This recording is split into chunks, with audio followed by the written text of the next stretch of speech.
जय हिंद साथियों, जय सिया राम, जय बजरंगबली, हर हर महादेव। मित्रों, आज श्री रामचरितमानस अक्षरशः कथा ज्ञान यज्ञ के अगले पड़ाव में पृष्ठ संख्या 436 अयोध्या कांड और दोहा संख्या 225 से आगे बढ़ रहे हैं। पिछले दिवस में हमने देखा कि किस प्रकार से भरत जी कामदगिरी पर्वत के बगल में पहुंच गए और जब निषाद राज ने बताया कि प्रभु यहीं पर निवास कर रहे हैं तो वह वहां से प्रणाम करते हैं। आगे किस प्रकार से देखिए, माता जानकी जी को स्वप्न आता है, प्रभु उसका विश्लेषण करते हैं और लक्ष्मण जी किस प्रकार से रोष प्रकट करते हैं, इसको भी समझने की आवश्यकता है।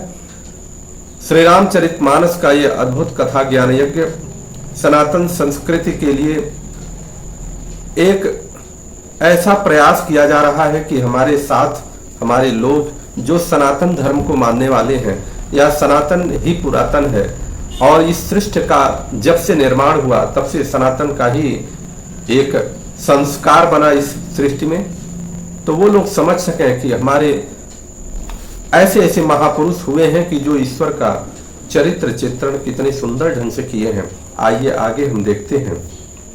गोस्वामी जी लिखते हैं कि सकल स्नेह शिथिल रघुबर के, गए कोस दुई दिन कर ढर के, जलु थलु देखी बसे निसि बीते, किन्ह गमन रघुनाथ प्रीते।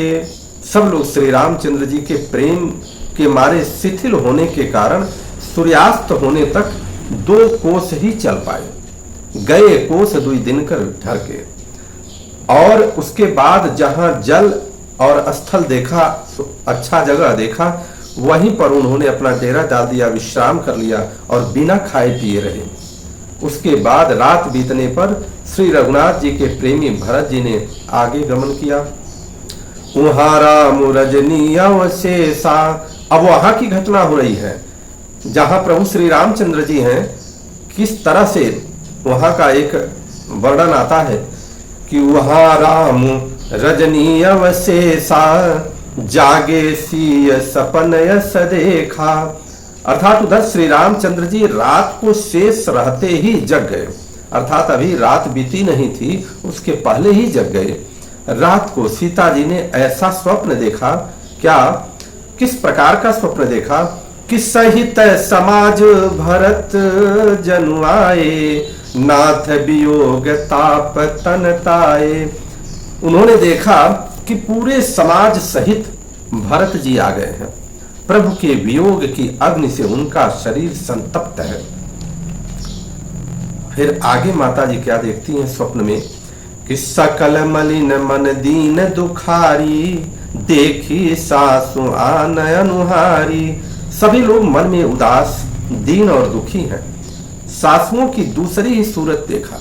अर्थात देखिए, जब प्रभु श्री राम, माता जानकी जी, लक्ष्मण भैया वहां से अयोध्या से प्रस्थान किए थे, उस समय स्थिति कुछ और थी, परंतु वहां से आने के बाद चक्रवर्ती सम्राट महाराजा दशरथ जी परलोक गमन चले गए, इसलिए सासुओं की जो सूरत उनको दिखाई दिया वह दूसरे रूप में दिखाई दिया।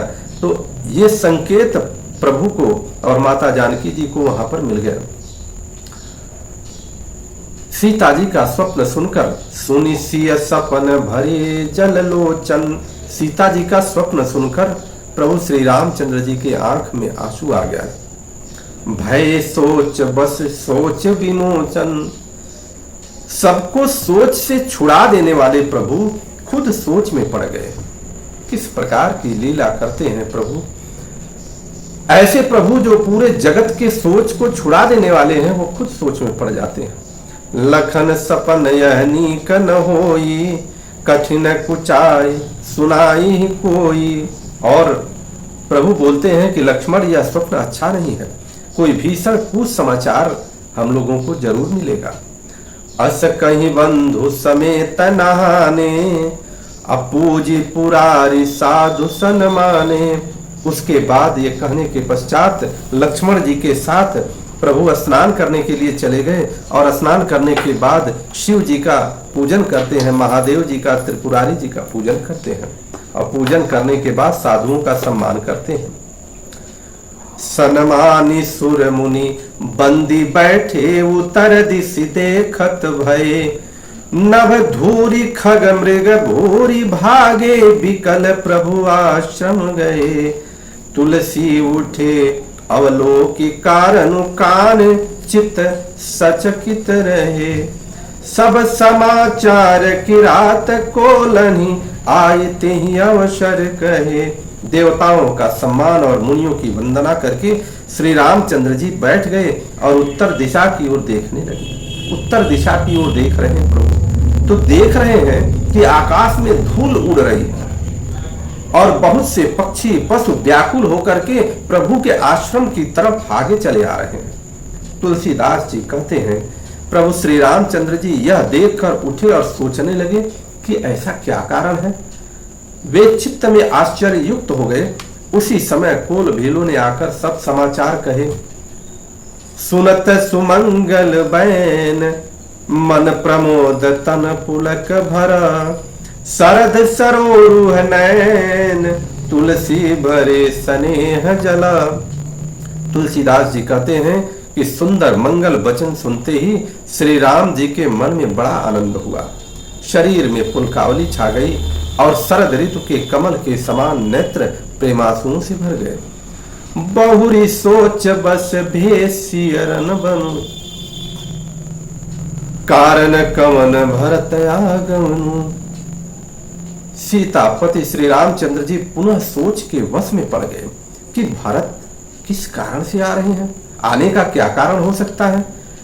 फिर एक आई अस कहा बहोरी सेन संग चतुरंग न थोरी। उसके बाद एक ने आकर के ऐसा कहा कि उनके साथ में बड़ी भारी चतुरंगड़ी सेना भी है। यह सो सुनि रामई भायति सोचू इत पितु बच इत बंधु सकोचू। भरत सुभाव समुझि मन माही प्रभु चित हित स्थिति पावत नाही। यह सुनकर श्री रामचंद्र जी को अत्यंत सोच हुआ। इधर तो पिताजी के वचन और उधर भाई भरत जी का संकोच। देखिए प्रभु संकेत करते हैं यहाँ पिताजी का वचन, अर्थात स्पष्ट है कि पिताजी ने भरत जी को राजगद्दी कहा था और राम जी को वनवास तो उन्होंने कहा ही नहीं था, लेकिन वन उनके जो दो प्रण थे उस प्रण के कारण, दो वरदान जो देना था कैकेयी को का इसके कारण इनको वन में जाना पड़ा।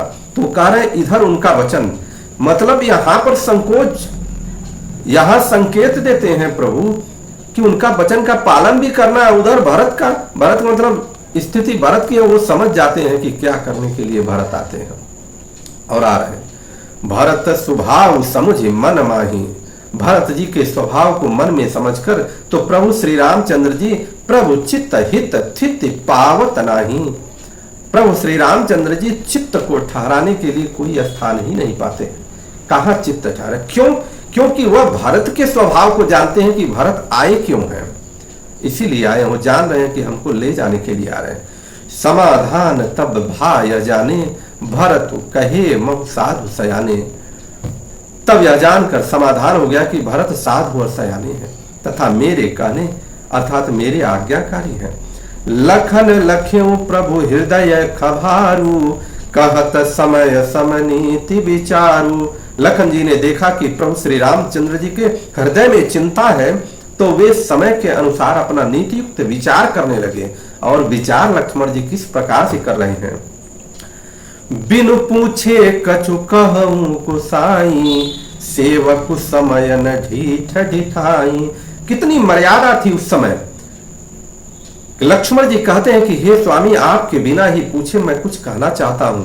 सेवक समय पर ढिठाई करने से ढीठ नहीं समझा जाता, अर्थात आप पूछें तब मैं कहूं, ऐसा अवसर नहीं है। इसलिए यह मेरा कहना ढिठाई नहीं होगा। तुम सर्वज्ञ शिरोमणि स्वामी। हे स्वामी, आप सर्वज्ञों के शिरोमणि हैं। आप उन्हें समझ कहूं अनुगामी। मैं सेवक तो अपनी समझ की बात में कहता हूं क्या। अब लक्ष्मण जी अपनी बात कह रहे हैं। नाथ सुहृद सुठि सरल चिता शील स्नेह निधान असब पर प्रीति प्रतीति जिया जानिए आप समान। हे नाथ, आप परम सुहृद और सरल हृदय वाले हैं, शील और स्नेह के भंडार हैं। आपका सभी पर प्रेम और विश्वास है और अपने हृदय में सबको अपने ही समान जानते हैं। विषयी जीव पाई प्रभुताई, मूढ़ मोह बस होई जनाई। परंतु मूढ़ विषयी जीव प्रभुता पाकर मोहवश अपने असली स्वरूप को वो प्रकट ही कर देता है। भरत नीति रत साधु सुजाना, भरत नीति परायण है, साधु और चतुर है, तथा प्रभु पद प्रेम सकल जग जाना। और प्रभु के चरणों में उनका प्रेम है, इस बात को तो सारा जगत जानता है। ये लक्ष्मण जी कह रहे हैं, पर लक्ष्मण जी संदेह कहाँ कर रहे हैं, इसको भी समझने की आवश्यकता है। तेऊ आजु राम पदु पाई, चले धर्म मर्याद मिटाई। कुटिल कुबंधु कु अवसरता की, जाने राम बनवास एकाकी। अब कह रहे इतना तो है, परंतु वे भरत भी आज श्री राम जी का पद अर्थात सिंहासन जो आपका अधिकार था, उस सिंहासन पर पाकर के धर्म की मर्यादा को मिटाकर चले हैं। कुटिल छोटे भाई भरत को समय देखकर और यह जानकर कि राम जी वनवास में अकेले हैं, करी कुमंत्रु मन साजी समाजू, आए करे अकंटक राजू। लक्ष्मण जी कह रहे हैं अपने मन में बुरा विचार करके समाज जोड़कर माने सबको इकट्ठा करके राज्य को निष्कंटक करने के लिए वहां आए हैं। कोटि प्रकार कलपि कुटिलाई, करोड़ों प्रकार की कुटिलताएं रचकर आए दल बटोरी दो भाई। सेना बटोर कर दोनों भाई आए हैं। देखिए यहां पर कितनी सुंदर बात है, जो जिसके साथ रहता है वही उसका भाई होता है। सभी लोग, जगत प्रसिद्ध है, सभी लोग जानते हैं कि लक्ष्मण के भाई शत्रुघ्न जी हैं, परंतु शत्रुघ्न जी भरत के साथ रहते हैं, इसलिए लक्ष्मण जी कह रहे हैं कि दो भाई माने वो दोनों भाई इसीलिए आए हैं कि आप अकेले हैं, यहाँ पर एकांकी हैं और वहां निष्कंटक राज करना चाहते हैं और कुछ बुरे विचार से वो आए हुए हैं। इसका अर्थ स्पष्ट है कि जो आपके साथ है वही आपका भाई है। जो जिय हो तिन कपट कुचाली, के सोहाती रथ बाजी गजाली। भरत ही दो सुदेही को जाए, जग बौराई राज पद पाए। यदि इनके हृदय में कपट और कुचाल न होती तो रथ घोड़े और हाथियों के कतार किसे सुहाती। परंतु भरत को ही व्यर्थ कौन दोषते, राजपद पा जाने पर सारा जगत पागल हो जाता है। ससिगुरती गामी नुभसु, चढ़े भूमि सुरजान। लोक वेदते विमुख भाग, अधमन बेन समान। सभी पूरे जगत में विख्यात है, चंद्रमा गुरु पत्नी गामी हुआ। राजा नहुष ब्राह्मणों की पालकी पर चढ़ गए और राजा वेन के समान नीच तो कोई नहीं होगा जो लोक और वेद दोनों से विमुख हो गया। सहस बाहु सुरनाथ त्रिशंकु, केहिन राज मद दीन कलंकु। सहस बाहु देवराज इंद्र और त्रिशंकु आदि किसकी राजमद ने कलंक नहीं किया, किसको कलंकित नहीं किया है। भरत की नय उचित उपाऊ, रिपुरिन रंचन राघव राऊ। और कहते हैं क्योंकि शत्रु ये नीति कहती है, भरत ने यह उपाय उचित ही किया है नीति के हिसाब से कि शत्रु और ऋण को कभी जरा भी शेष नहीं रखना चाहिए। भरत कीन यह उचित उपाऊ, रिपुरिन रंचन राघव राऊ। भरत ने यह उपाय उचित ही किया है क्योंकि शत्रु और ऋण दोनों को कभी भी जरा शेष नहीं रहना चाहिए, अर्थात छोड़ना नहीं चाहिए। एक कीन नहीं भरत भलाई, निदरे राम जान या सहाई। समुझि परि सो आज विशेषी, समर सरोस राम मुख पेखी। हाँ, भरत ने एक बात अच्छी नहीं की जो राम जी को असहाय जानकर उनका निरादर किया है, पर आज संग्राम में श्री राम जी का क्रोध पूर्व मुख देखकर यह बात भी उनकी समझ में विशेष रूप से आ जाएगी, अर्थात इस निरादर का फल भी वे अच्छी तरह पा जाएंगे। इतना कहत नीति रस भूला, रनस रस बिटपो पुलक मिस फूला। इतना कहते ही लक्ष्मण जी नीति रस भूल करके युद्ध रस रूप में चले गए और युद्ध रस रूपी वृक्ष पुलकावली के बहाने फूल उठा। प्रभु पद बंदी शीस रज राखी, बोले सत्य सहज बड़ु भासी। वे प्रभु श्री रामचंद्र जी के चरणों की वंदना करके चरण रज को सिर पर रखकर अर्थात प्रतिज्ञा करते हुए सच्चा और स्वाभाविक बल करते हुए कहते हैं लक्ष्मण जी कि अनुचित नाथन मानव मोरा, भरत हमहि उपचार न थोरा। कह लगी सही रहिए मनु मारे, नाथ साज धनु हाथ हमारे। हे नाथ, मेरा कहना अनुचित मत समझिएगा, अनुचित मत समझिएगा। भरत ने हमें कम नहीं पचारा है, अर्थात कम परेशान नहीं किया। आखिर कहां तक सहा जाए और मन मारे रहा जाए। अब स्वामी हमारे साथ है और धनुष हमारे हाथ में है, तो क्षत्रि जाति रघुकुल जन्म, राम अनुज जगु जान। लातहु मारे चढ़ती सिर, नीच कुधूरी समान। क्षत्रिय जाति, रघुकुल में जन्म और फिर मैं श्री राम जी का अनुगामी सेवक हूं, यह जगत जानता है। धूल के समान नीच कौन होगा, परंतु वह भी लात मारने पर सिर पर ही चढ़ता था। धूल को अगर हम लात मारते हैं तो वह सिर की तरफ ही चलता है। उठी कर जोरी रजाय सुमागा, मनहु वीर रस सोवत जागा। बाधी जटा सिर कसी कटि भाथा, साजी सरासन साय कुहा था। यूं कहकर लक्ष्मण जी ने उठकर हाथ जोड़कर आज्ञा मांगी, मानो वीर रस सोते से जाग उठा हो। सिर पर जटा बांधते हुए अपना जटा सिर पर बांधते हैं और कमर में तरकस कस लिया और धनुष को सज कर तथा बाण को हाथ में लेकर के कहा, आजु राम सेवक जसु लेऊं, भरत ही समर सिखावन देहूं। आज मैं श्री राम जी का सेवक होने का यश लूंगा और भरत को संग्राम में मैं शिक्षा दूंगा, अर्थात संग्राम में मैं उसे हराऊंगा, मिटा दूंगा। राम निरादर कर फल पाई, सोवहु समर सेज दो भाई। श्री राम जी के निरादर का फल पाकर दोनों भाई भरत शत्रुघ्न रणसैया पर सोवेंगे। दोनों भाई का ये भाव फिर आता है। आई बना भल सकल समाजू, प्रगट करऊं रिस पाछी लयाजू। जिमि करि निकर दलई मृग राजू, ले लपेटी लवाजिमि काजू। अच्छा हुआ जो सारा समाज आकर एकत्र हो गया। आज मैं पिछला सब क्रोध प्रकट करूंगा। जैसे सिंह हाथियों के झुंड को कुचल डालता है और बाज जैसे लवे को लपेट में ले लेता है, कि तैसे ही भरत सेन समेता, सानुज निदरि निपातौ खेता। सौ सहाय कर शंकर आई, तौ मारऊं रन राम दुहाई। वैसे ही भरत की सेना समेत छोटे भाई सहित तिरस्कार करके मैदान में पछाड़ूंगा। यदि शंकर जी भी आकर के उनकी सहायता करें तो भी मुझे राम जी की सौगंध है, मैं उन्हें युद्ध में मार डालूंगा। देखिए कितनी सुंदर बात है, बार बार राम जी को ही आगे वो कर रहे हैं। आज हमारे पास शक्ति हो जाए तो हम अभिमानित होकर के दुनिया को मिटाने के लिए चल देंगे, लेकिन ये बार बार राम जी को आगे कर रहे हैं। इसका अर्थ है कि हर काम अगर प्रभु को स्मरण करके किया जाए तो अच्छा ही होने वाला है।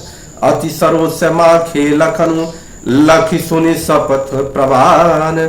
सभय लोक सब लोकपति, चाहत भवरी भगान। लक्ष्मण जी को अत्यंत क्रोध से तमतमाया देखकर और उनकी प्रामाणिक सौगंध सुनकर सब लोग भयभीत उठे। लोकपाल घबराकर भागना चाहते हैं। बोलिए लखन भैया की जय, भरत भैया की जय, शत्रुघ्न जी की जय, माता जानकी की जय, प्रभु श्री रामचंद्र की जय, हनुमान जी महाराज की जय, गणेश जी महाराज की जय, माता पार्वती की जय, भगवान भोलेनाथ की जय। हर हर महादेव।